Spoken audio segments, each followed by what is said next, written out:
suis freelancer à Londres. Vous pouvez me retrouver sur GitHub et Twitter, où je suis généralement assez actif. Donc, je bosse sur quelques projets open source, notamment Alice, qui est une librairie pour générer fixtures avec des données aléatoires. Humbug Infection, qui sont des librairies de mutation testing, que je vais vous présenter aujourd'hui. PHP Scopper et Box, qui sont les librairies pour créer phare et isoler le code qui est shippé dans les phares. Et API Platform, qui est le framework de référence pour des API. Alors, on va commencer avec une petite levée de main. Qui est-ce qui crée des tests unitaires? Yeah. Bien. Qui pratique le TDD? Ah, pas mal. Qui utilise l'outil d'intégration continue? Ouais, tout le monde. Ok, cool. Qui utilise le code coverage? Ah ouais, quand même. Et qui a entendu parler ou utilise mutation testing? Ouais, quelques-uns. Oh, cool. Ok. Alors, avant de vous parler de mutation testing à proprement parler, je vais parler un peu de software quality pour vous présenter un peu à quelle problématique mutation testing répond.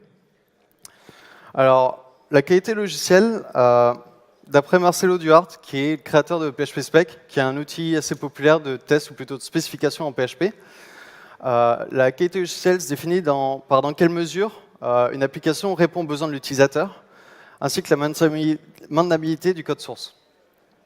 Et il y a en fait ici deux types de qualité. Premier qui est dans la conformité aux attentes de l'utilisateur, qui est la qualité externe, et la maintenabilité du code source, qui est la qualité interne. Alors la qualité externe, pour ceux qui ne reconnaissent pas, c'est Internet Explorer sous Windows XP, ça date un peu, avec tous les plugins que chaque installeur vous demandait d'installer. Alors ça donnait ça, donc c'est plutôt le manque de qualité externe. Donc qualité externe, c'est ça, c'est la conformité aux attentes de l'utilisateur, la fiabilité, la précision, l'ergonomie, le design, et je pense qu'on pourra ajouter plein d'autres critères. Mais en bref, c'est la qualité perçue par l'utilisateur. La qualité interne, alors c'est un rapport de Sensolab Insight, qui est un outil qui permet de mesurer la qualité d'un projet. Bon, on peut voir ici que dans le rapport, il y a une vingtaine d'issues critiques, 700 majeurs, avec un temps estimé à 5 ans et demi pour résoudre tous ces issues. Voilà. On peut toujours critiquer, questionner ces mesures. Mais bon, ça a pas l'air d'être la joie. Mais bon, la qualité interne peut se définir par la maintenabilité, la concision, la cohésion, la simplicité, la clarité du code. Et on pourrait probablement ajouter de métriques ici aussi. Mais en bref, c'est la qualité perçue par le développeur. Et la question c'est, est-ce que ça a une importance? Ou plutôt, parce qu'on se doute que ça a une certaine importance, c'est à quel point la qualité est importante et dans quelle mesure la qualité impacte votre projet. Alors, un premier impact de la qualité, c'est sur l'endurance de votre projet.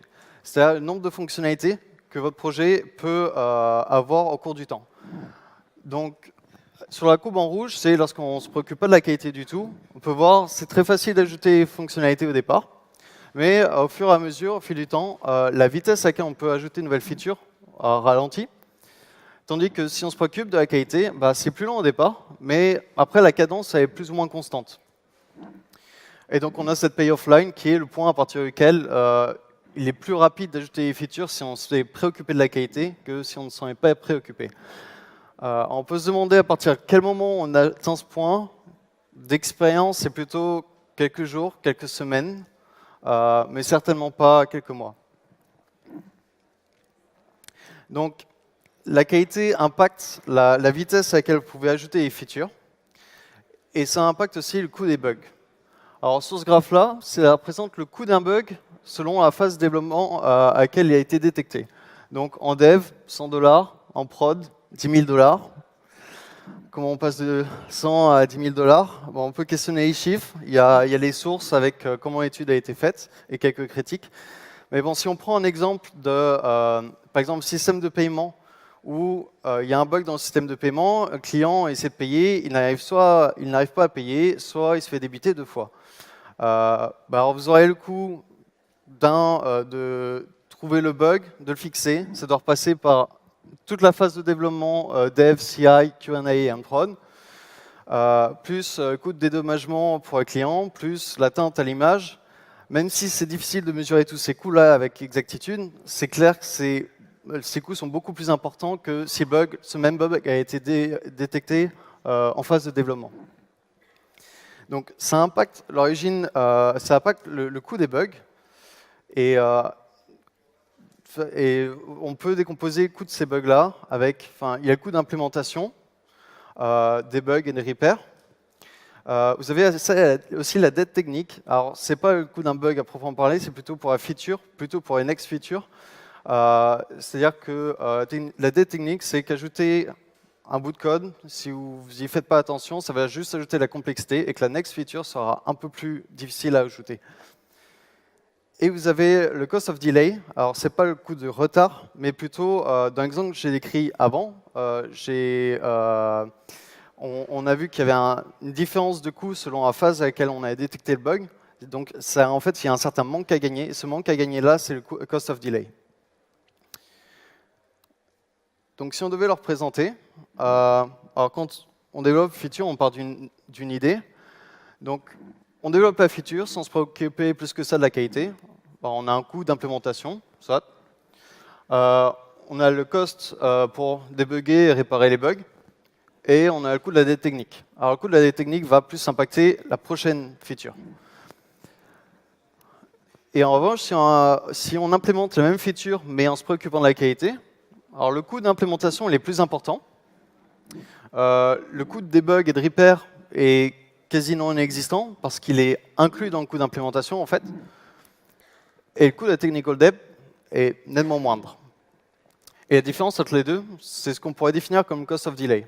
On pourrait ajouter d'autres métriques dans le cost of delay, mais ça serait une façon relativement simple de définir le cost of delay. Donc l'idée ici, c'est que lorsqu'on ne se préoccupe pas de la qualité, que ce soit feature ou bug, ça va devenir de plus en plus cher avec le temps. Alors après, c'est sûr que si vous êtes une startup et que dans 2-3 mois, si vous ne développez pas les features, vous allez juste mourir. Vous ne devriez pas vous en préoccuper autant que si vous êtes un produit bien établi, où là, les coûts sont un peu plus importants. Donc l'idée, c'est qu'on doit prêter attention à la qualité, mais pas aveuglément. On veut pouvoir se préoccuper selon le contexte, y faire attention, mais pas trop non plus. Et alors, la question, c'est comment est-ce qu'on peut améliorer cette qualité? Alors, on va ici plutôt se focaliser par la qualité interne. Et donc, pour la qualité interne, généralement, c'est en ajoutant des tests. Alors, ajouter des tests, ça aide à améliorer la qualité, mais on ne veut pas trop faire non plus. Parce que les tests, ça reste du code. Comme le code, vous devez l'écrire, vous devez vous assurer que ça marche, vous devez le refactor et vous devez le maintenir. En d'autres termes, comme pour le code, les tests sont chers.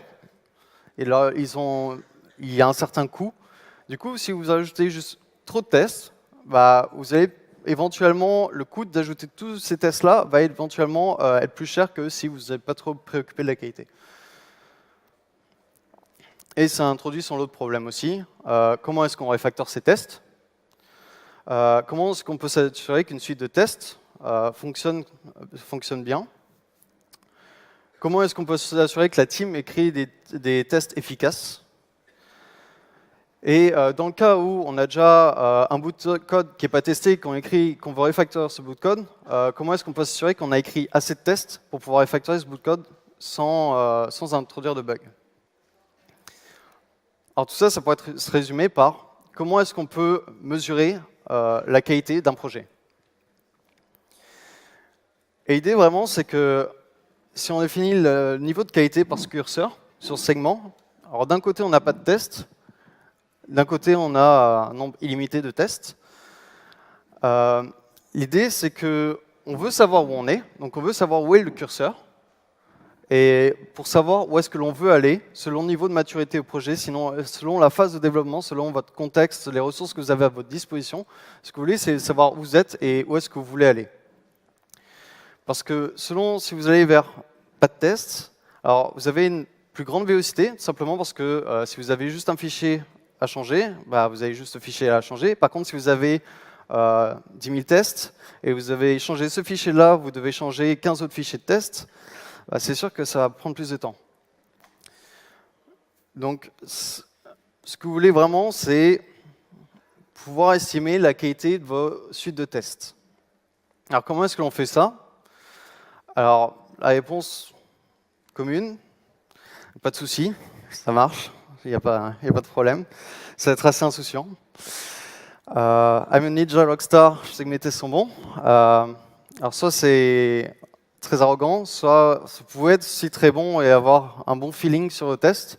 C'est juste que c'est pas très mesurable et bon, quand quelqu'un vous demande si vos tests sont bons, vous dites oui c'est bon, c'est pas trop une métrique que vous pouvez suivre. Je pratique le TDD, donc mes tests sont bons, ce qui n'est pas vrai. Parce qu'on peut se demander qu'en est-il des tests que tu n'as pas écrits et comment on test drive les changements faits aux tests. Est-ce qu'on écrit des tests pour les tests? Et ensuite, est-ce qu'on écrit des tests pour ces tests-là? On a la revue de code. Et la revue de code, c'est une bonne réponse. Mais c'est pareil, c'est comme le feeling, c'est juste difficilement quantifiable, on ne peut pas trop le suivre. C'est pas une mesure qu'on peut suivre. Et c'est aussi relativement inconsistant et ça requiert beaucoup d'attention. Et vous avez le code coverage. Alors, le code coverage, malheureusement, ça ne vous dit pas ce qui est testé. Si vous pensez que c'est le cas, vous avez tort et vous allez avoir des surprises. Par exemple, si on prend cette classe, donc c'est juste un compteur, c'est un compteur qui commence à 0, avec une méthode count qui incrémente le compteur si le nombre passé est supérieur ou égal à 10. Un exemple relativement simple. On a deux tests. Un test, on passe 100, on vérifie que le compteur est incrémenté. Un test, on passe 7, on vérifie que le compteur n'est pas incrémenté. On run les tests. Bon, les tests sont verts, pas de surprise. Et on a 100% code coverage. Jusque-là, cool. La question c'est, est-ce que c'est assez? Alors pour le savoir, il y a une façon très simple de savoir. On a introduit un bug. Donc ici, par exemple, on change supérieur ou égal en strictement supérieur. On run les tests, et les tests sont green. Ce qui veut dire qu'on a introduit un bug et que notre suite de tests n'a pas détecté ce bug-là. Donc notre suite de tests est déficiente.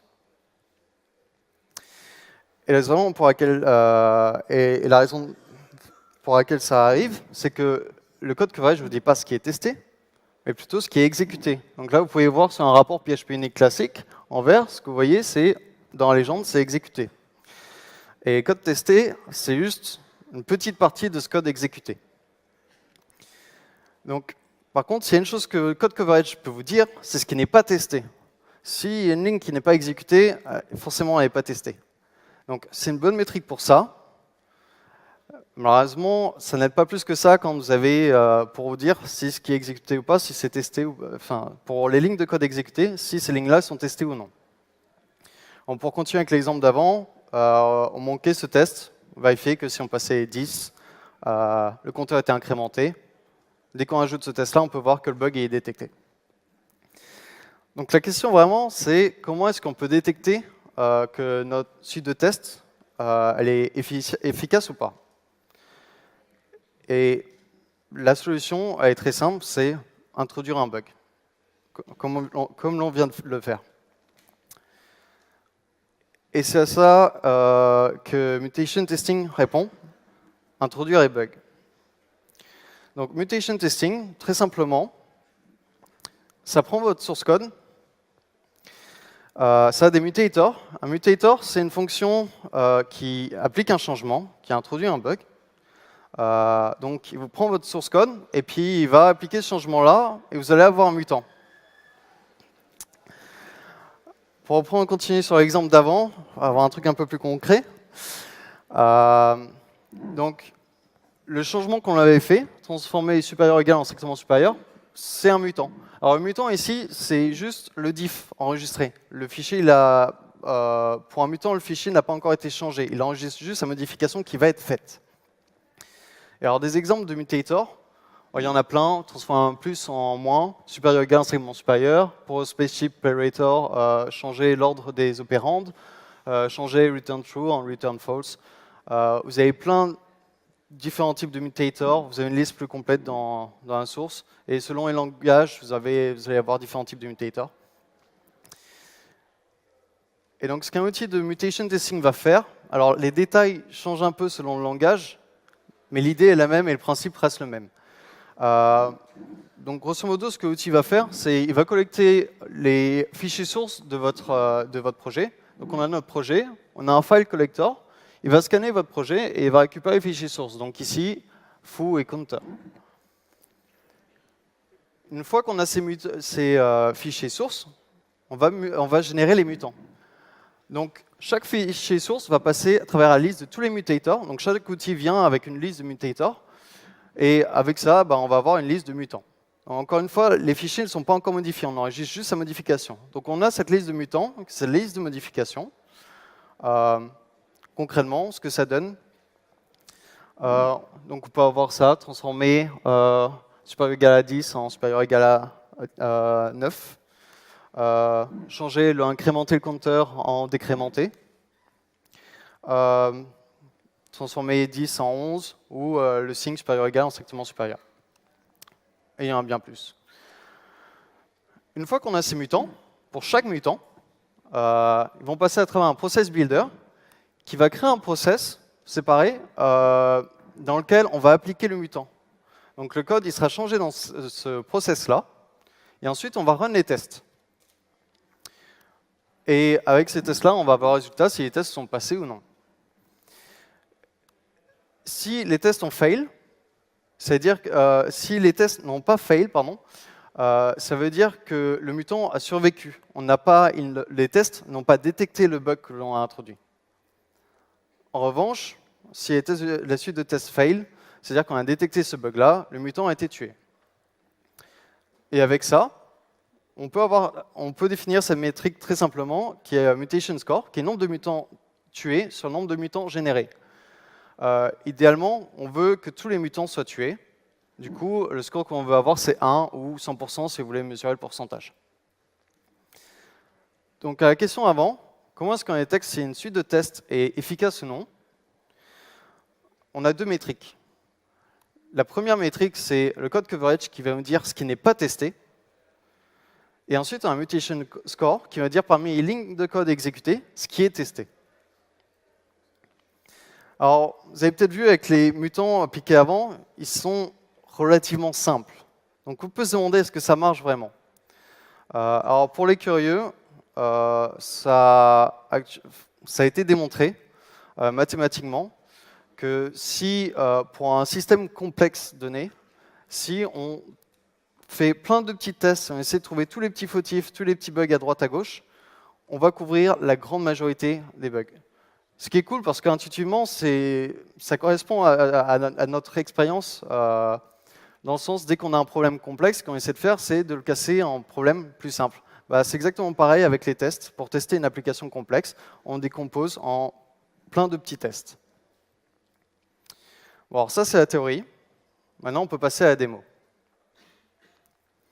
Alors pour la démo, on va utiliser Infection, qui est la librairie de référence mutation testing en PHP, sur Symfony Dependency Injection.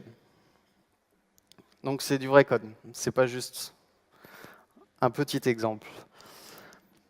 Bon, alors on installe, donc on clone le projet, on installe les dépendances, on download le phare pour Infection, on download le phare pour PHP Unit, parce qu'on a juste cloné Dependency Injection, il n'y a pas de PHP Unit. PHP Unit est sur le projet principal Symfony.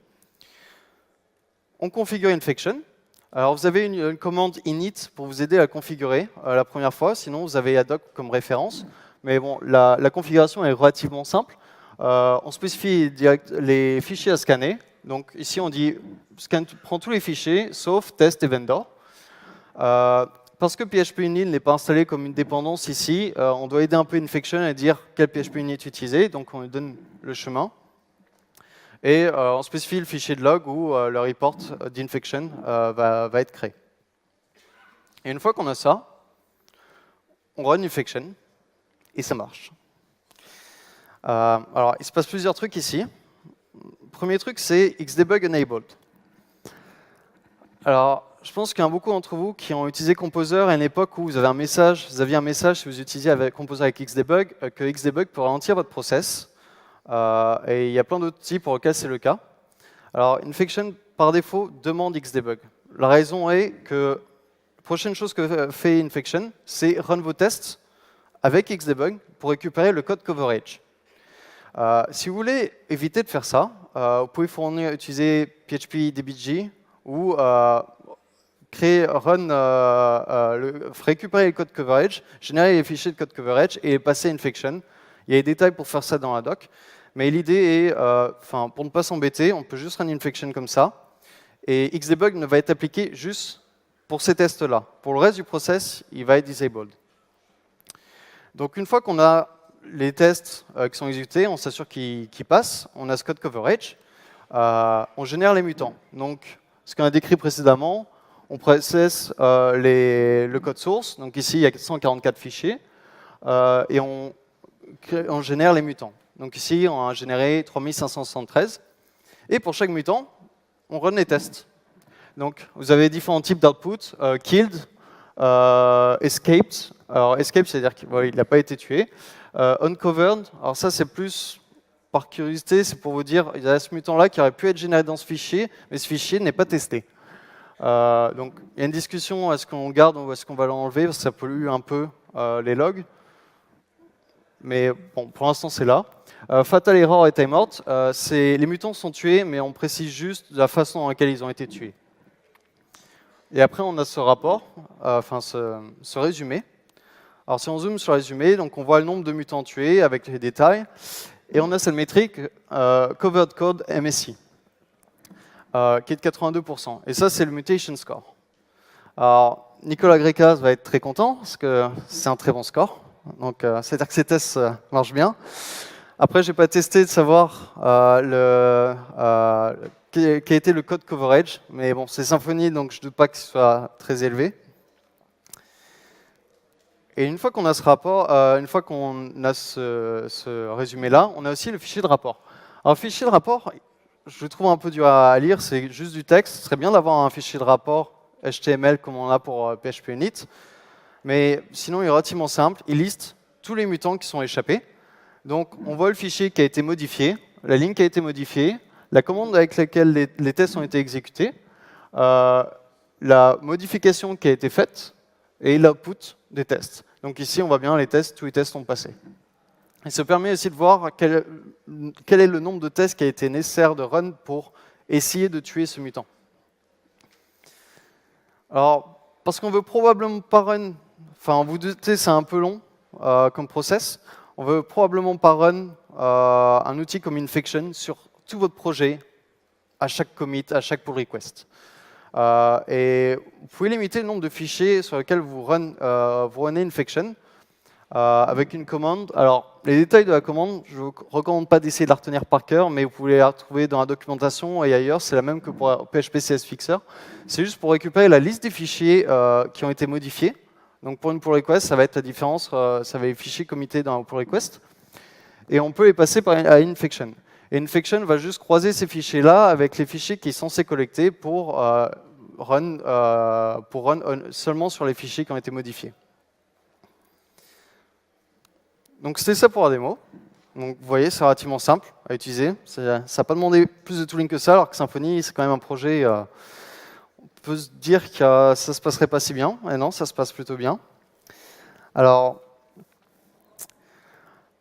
quand j'ai vu ça, je me suis demandé quel âge ça avait mutation testing, parce que je n'avais jamais vraiment entendu parler avant.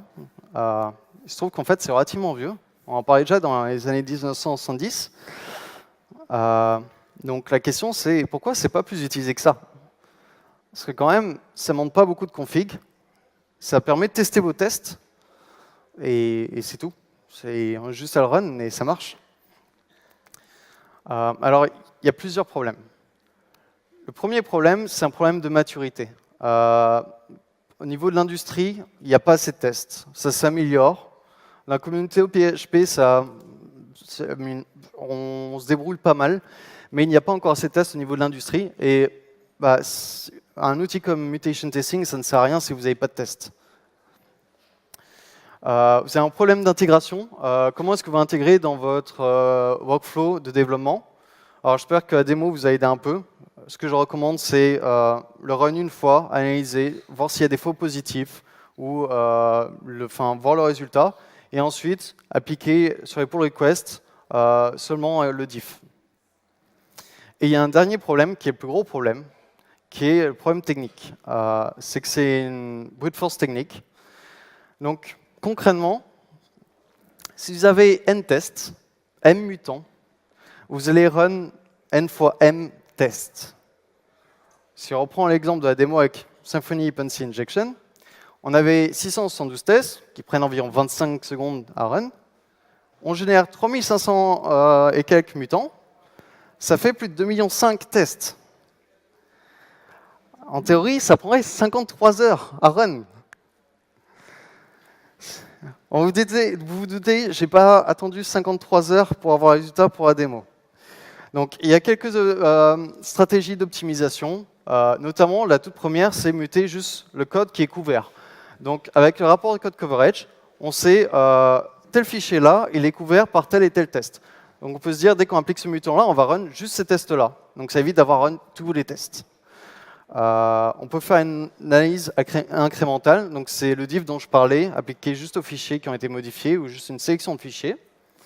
Run les tests ou les tests des mutants en parallèle. Alors, en pratique, Infection peut déjà le faire. Ça marche très bien pour les tests unitaires. Pour les tests d'intégration, dès que ça commence à parler à une database ou quelque chose, ça dépend de vos tests. Si vos tests peuvent être run en parallèle, Infection pourra. Mais s'ils ne peuvent pas, Infection ne pourra pas le faire pour vous. Et on a le problème du mutant équivalent. L'idée du mutant équivalent, c'est que, bon, vous avez vu, il y a une liste colossale de mutants. Et que dans cette liste-là, il y a des modifications, elles reviennent aux mêmes, il y a un peu de redondance. Et on estime qu'il y a 30% des mutants générés qui sont redondants. Si on peut enlever ces 30%-là, déjà, ce sera un gros gain de temps, vu que c'est une brute force technique. Et un autre truc qui serait pas mal, c'est avoir différents niveaux de requirement. L'idée étant que sur la taille de votre application, il y a probablement des parties qui sont plus intéressantes que d'autres et plus critiques que d'autres dans votre application. Donc, ça peut être plus intéressant de dire cette partie-là, elle est bien testée, on va run un outil mutation testing avec tous les mutators pour avoir le maximum de mutants, sûr que ce soit solide. Et cette autre partie qui est moins importante, on va juste en run une sélection, et moins vous avez de mutants, moins de temps ça va prendre. Donc, Infection implémente quelques-unes de ces optimisations. Et pour le cas Dependency Injection, ça a pris 10 minutes. Je n'ai pas run les tests Infection en parallèle. Je pourrais le faire, ça prendrait 4 minutes. Ce qui est beaucoup mieux que 53 heures. Ça reste long, mais au moins c'est raisonnable. Alors le truc, c'est que Infection, ça reste relativement jeune. Ça a quelques mois, presque un an. Donc, il y a encore quelques petits trucs qui pourraient être améliorés. Notamment le support pour les tests framework. Actuellement, Infection supporte PHP Unit, PHP Spec. Il y a une pull request avec Codeception qui est presque finie. Ce serait pas mal de pouvoir supporter BIAT. Et dès qu'on a ça, ce serait vraiment pas mal. Le problème du mutant équivalent, qui n'est pas résolu du tout. Enfin, on n'a pas essayé de le résoudre encore. Et, il y a probablement diverses optimisations au niveau performance qu'on pourrait faire. La configuration granulaire, alors on a déjà plus ou moins ça. C'est une feature called Profiles. Pour dire, vous pouvez sélectionner juste une petite liste de mutators que vous voulez appliquer. Donc si vous sélectionnez juste une plus petite liste, vous allez avoir moins de mutants générés, du coup ça va prendre moins de temps. Ce qui manque, à mon sens, c'est pouvoir générer ça, de configurer ça différentes manières pour différents bouts de votre application. Que votre partie critique, on autorise tous les mutators, et la partie moins critique, alors on fait juste ces quelques mutators. Alors, pour résumer, Ce qui est vraiment bien avec mutation testing, c'est que ça vous donne un feedback sur vos tests. Peu importe si vous êtes confortable avec vos tests ou pas, si vous pensez que vous êtes bon ou pas, ça vous donne un feedback objectif. Et ça vous donne aussi une mesure que vous pouvez mesurer et que vous pouvez reporter. Ça vous permet de tester vos tests avec très peu d'efforts, ce qui est quand même vraiment pas mal. Tout est automatique. Ça vous permet de découvrir le code mort, surtout au niveau de vos tests, parce que le code mort au niveau de votre code source, généralement, c'est assez facile à découvrir. Pour vos tests, c'est un peu plus délicat. Et surtout, ça permet aussi de refactor vos tests. Typiquement, vous avez 100 tests pour 10 classes, ça veut dire peut-être qu'il y a des tests inutiles là-dedans. Vous regardez le score, vous essayez de supprimer quelques tests, vous regardez le score de nouveau. Si c'est le même score, ces tests-là, ils étaient inutiles.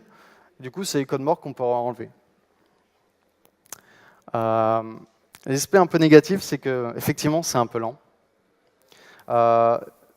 Au niveau des autres langages, même par exemple Java, qui est censé, au niveau tooling, ils ont pas mal d'outils très matures. Leur tooling pour mutation testing reste relativement jeune aussi, donc c'est pas juste PHP. Il est aussi difficile d'écrire des mutants complexes, dans le sens, les mutants que vous avez vus sont relativement simples, c'est un peu bébête. Et c'est un peu plus dur d'écrire des mutants qui seraient capables de prendre en considération le contexte de votre code et essayer de faire une modification un peu plus intéressante. Mais ça reste très efficace néanmoins. Et les side effects, les effets secondaires avec vos tests d'intégration. Alors je prends une minute de plus pour en parler, ça peut avoir des conséquences. Alors autant pour les tests unitaires, il y a rarement de problème. Pour les tests d'intégration, dès que vous faites un truc du genre, vous parlez d'une database où vous enlevez des fichiers, je vous recommande grandement de run un outil de mutation testing dans un container ou juste sur la CI. L'idée étant que, imaginez que vous enlevez, vous removez un fichier, vous forcez la suppression d'un fichier, et que le bug introduit, ça change le nom du fichier qui va être remove, ça va enlever le root. Faire un rm-rf sur root, je ne suis pas sûr que vous allez être content du résultat. Donc, il y a peu de risques, parce que les mutants qu'on a là restent relativement simples, mais mieux vaut ne pas prendre le risque. Ce qui arrive plus souvent, ce qui peut arriver plus souvent, surtout si vous utilisez Ubuntu, ce qui arrive à un utilisateur, c'est que run infection, ça avait généré un bug où le process, il sait prendre toute la mémoire disponible, et du coup, le PHP Storm et le navigateur ont été fermés pour essayer de libérer un peu plus de mémoire. Bon, ça n'a pas de conséquences graves, mais c'est un peu gênant quand même. Bon, et si vous êtes intéressé au sujet, sur mon repo Theophedry Mutation Testing, je garde une liste de toutes les ressources liées à Mutation Testing, que ce soit les conférences, les librairies dans tous les langages, qu'elles soient maintenues, qu'elles soient dépréciées ou inactives. Donc si ça vous intéresse, je vous recommande d'y jeter un œil. Et c'est tout.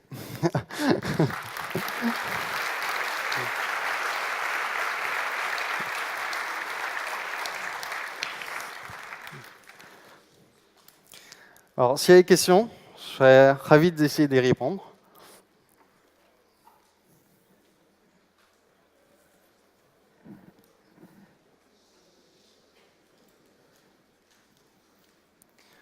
Je ne sais pas où est le micro. Ouais.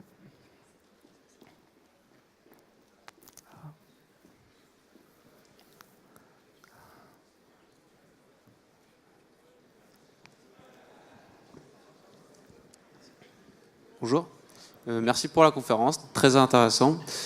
Ma question, j'ai récemment entendu parler de ce sujet-là, mutation testing, et ce qu'il disait, c'était qu'il y avait beaucoup de faux positifs et c'était dur de les repérer. Est-ce que toi, tu fais quelque chose pour ça? Non, je suis entièrement d'accord, en sens, on voit tous les mutants qui sont générés et dans les mutants échappés, enfin, un faux positif, c'est soit on voit c'est un bug potentiel ou c'est juste un cas qui n'arrivera jamais. Alors, ce qui est un peu plus gênant plutôt que d'avoir beaucoup de faux positifs, c'est que lorsque tu vas run l'outil de nouveau, tu vas avoir les mêmes faux positifs. Donc avoir cette différence-là, effectivement, c'est un peu gênant. Ce qui serait pas mal, c'est avoir un outil intégration continue qui permet de garder la liste des faux positifs, un peu comme on a avec Scrutinizer, dire ça c'est un faux positif et il ne reviendra pas. Ça serait vraiment génial, mais il n'y a pas encore et c'est à développer. Peut-être dans SonarQube, je crois. Faudra regarder, mais je suis pas sûr. S'ils le font, ça serait vraiment pas mal. Merci. De rien.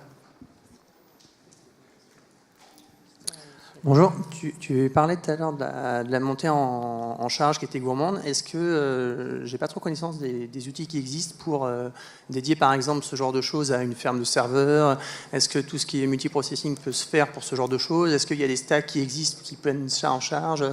Qu'est-ce qui existe en fait Ce qui existe, c'est vraiment ce que tu utilises pour tes tests. C'est-à-dire vraiment, l'idée c'est que si tes tests sont lents, mutation testing, ça va être super lent. Si tes tests sont très rapides, ils run dans 5 secondes, mutation testing, ça va prendre 1 ou 2 minutes, c'est correct. C'est un peu lent, mais c'est correct. Mais si tes tests prennent déjà 15 minutes, là, c'est mal barré. Donc l'idée, c'est vraiment les optimisations que tu peux faire, c'est les mêmes que pour tes tests, c'est-à-dire paralyser tes tests, même si les tests d'intégration, on peut les paralyser. Par exemple, en Java, on paralyse beaucoup les tests d'intégration. En PHP, on le fait encore très peu. Et on pourrait faire ça, et dès qu'on fait ça, il y a un outil comme Infection, on pourrait run les tests en parallèle aussi, et ça serait beaucoup plus rapide. Et après, l'autre solution, c'est d'avoir un serveur plus puissant. Et alternativement, et je pense que c'est la mesure la plus efficace, la plus pragmatique en attendant, c'est d'appliquer l'outil vraiment juste aux fichiers modifiés. À moins qu'on fait des pull requests qui modifient 4000 fichiers, ça devrait être un nombre de fichiers raisonnable, et le temps de test devrait être raisonnable. Merci.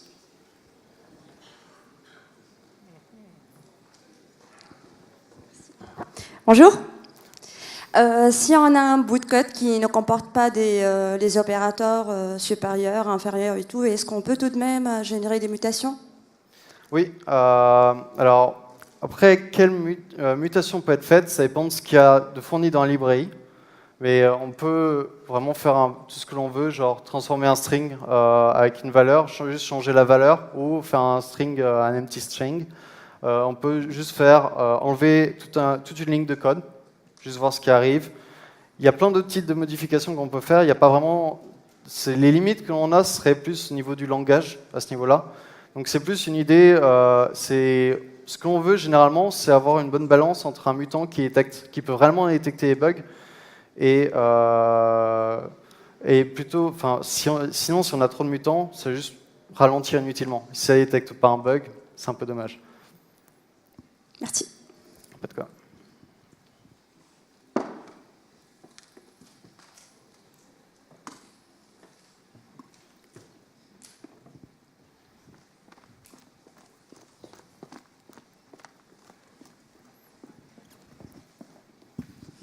Bonjour, on voyait dans les résultats qu'il y avait beaucoup de mutants qui avaient généré des fatal errors. Comment faut les interpréter en fait, ces fatal errors? Alors les fatal errors, c'est juste des mutants tués. Le truc c'est que comme on introduit un bug, les tests vont pas forcément fail proprement. Et pas forcément voir juste un test qui fail, ça va juste, par exemple, causer une type error ou quelque chose. Donc c'est bon, la suite de tests à détecter, c'est juste ça marche pas. C'est juste qu'on précise au cas où ça peut paraître louche. Ok, donc c'est juste ceux qui sont échappés là dont il faut se soucier. Oui, okay. C'est ça. Il y a une issue qui est ouverte sur discuter comment représenter un peu ce rapport, parce qu'il est un peu confus, il y a beaucoup trop d'informations à mon goût, qui pourrait être plus user-friendly.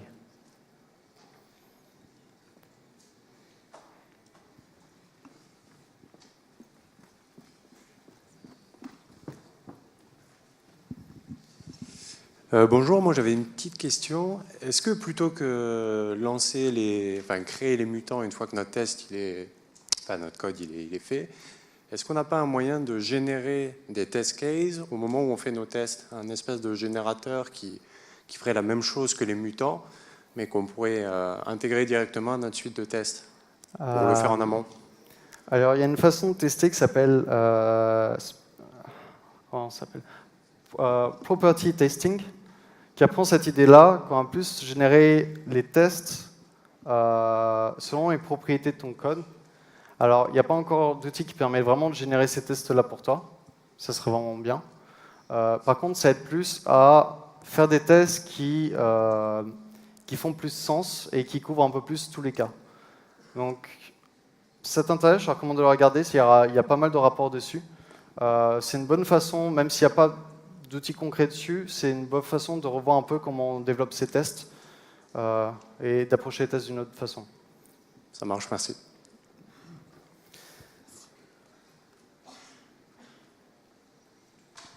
On est bon? Ok, bah merci beaucoup.